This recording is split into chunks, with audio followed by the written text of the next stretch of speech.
અરે બાપુ તમે અહીંથી આયા નગર ચર્ચા કરતા અરે મારો બાપ આપણા નગરની જનતા તમારા સામયા કરવામાં ખડે પગે ઊભી હતી બાદશાહ તમને કેમ લાગ્યું એ વીરબલ બાપુ મારી જોધપુર નગરીમાં આ જોધા સિવાય કોઈનો જે કાર ન થવો પડે અરે મારો બાપ અરે જો કદાચ એવું બને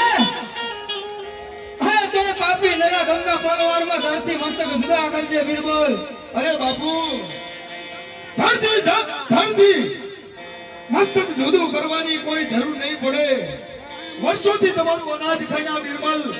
તમારી નોકરી અને ચાકરી કરી રહ્યો છે ત્યારે હું તમને આશ્વાસન આપું છું બાપુ રાજમહેલમાં જાઓ સોનાના સિંહાસને ચડીને બાપુ આનંદ કરો આરામ કરો લીલા લેર કરો બાપુ તમારો બિરબલ તમારા જોધા નગરીની રક્ષામાં ઊભો છે હે મારા વીરબલ આ બાપુ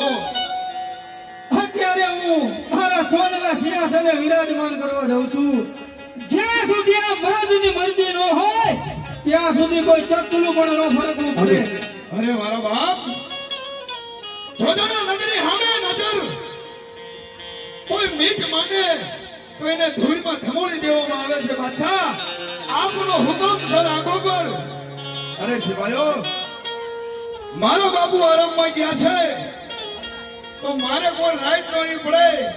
તમારી જાતના કાબરાઓ તમારો બાપુ આરામમાં જાય છે હવે ધ્યાન રાખજો